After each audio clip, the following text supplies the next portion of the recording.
Hukumnya kotoran kucing atau air kencing kucing, air kencing kucing dan pipis kucing dan kotorannya, karena ada sementara yang menyebutkan itu hukumnya suci.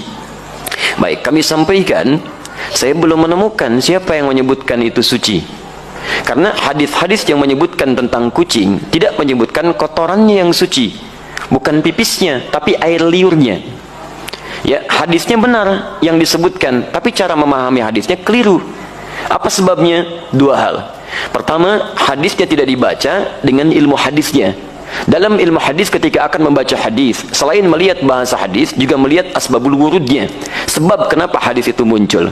Antum lacak lagi tentang hadis kucing itu yang sekarang marak dibincangkan, itu setidaknya ada di Abu Daud nomor hadis 75, di An-Nasai nomor hadis 68, di At-Tirmidzi nomor hadis 92. Ketika disebutkan seluruhnya, itu merujuk pada sahabat Qatadah radhiyallahu taala anhu. Gimana kisahnya? Kisahnya ketika beliau berkunjung ke rumah anaknya, kemudian akan berwudu, menantunya melihat akan berwudu, air yang digunakan dijilat oleh kucing sebelumnya. Begitu dijilat, tetap air wudu itu digunakan oleh beliau. Menantunya bengong. Kata beliau, kenapa engkau bengong seperti itu? Maka dijelaskanlah oleh beliau, keluarlah kalimat itu, innaha laysat binajasin wa hiya minat tawafina alaikum.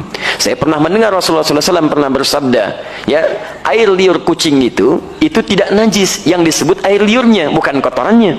Itu tidak najis, karena kucing itu hewan-hewan yang sering hadir di sekitaran kita. Baik, dari mana tahu itu menunjuk pada air liur? Baca hadis 76-nya di riwayat Abu Daud. Ya, di situ ada riwayat dari Sayyidah Aisyah radhiyallahu taala anha menyebutkan, karena Rasulullah sallallahu alaihi wasallam, di riwayatnya raaitu Rasulullah sallallahu alaihi wasallam, saya pernah melihat Rasulullah sallallahu alaihi wasallam yatawaddau bi fadli. Beliau pernah berwudu menggunakan air yang pernah dijilat oleh kucing. Jadi berbicara tentang air liurnya, bukan berbicara tentang kotorannya. Sekaligus ingin membedakan air liur kucing dengan air liur anjing. Kalau air liur kucing menjilat bijana atau menyentuh bijana, maka tidak perlu dibasuh karena suci nilainya. Boleh antum gunakan airnya. Tapi kalau anjing yang menjilatnya, maka baru dibasuh dengan 7 basuhan, salah satu menggunakan tanah. Itu maksudnya. Dan semua mazhab di sini sepakat. Makanya ketika disebutkan dalam kitab Al-Ikhtiyarat di halaman ke-26, disebutkan qaul sampai ke Syafi'i, sampai ke Ahmad, dan disimpulkan wa qaulul ashab, qaulul ashab.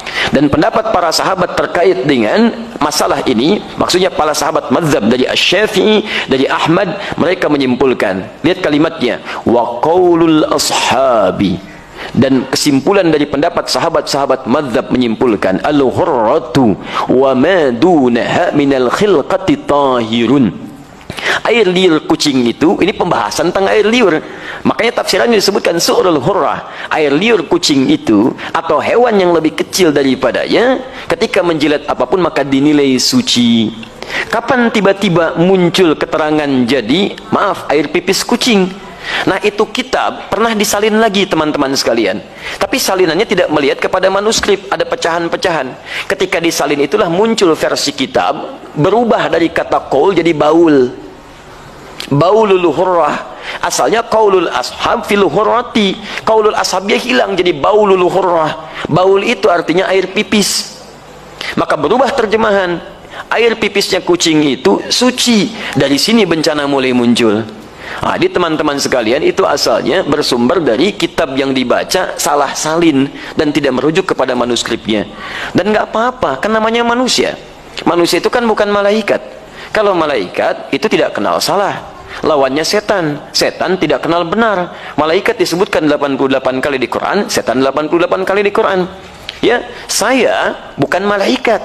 Jadi kalau saya salah wajar, artinya saya manusia. Antum bukan setan. Ya, jadi kalau antum maaf ya, ada pernah berbuat salah, wajar, karena setan tidak pernah kenal benar. Di teman-teman sekalian, kalau ada orang berbuat khilaf, jangan diungkap khilafnya, cukup kemudian kita koreksi.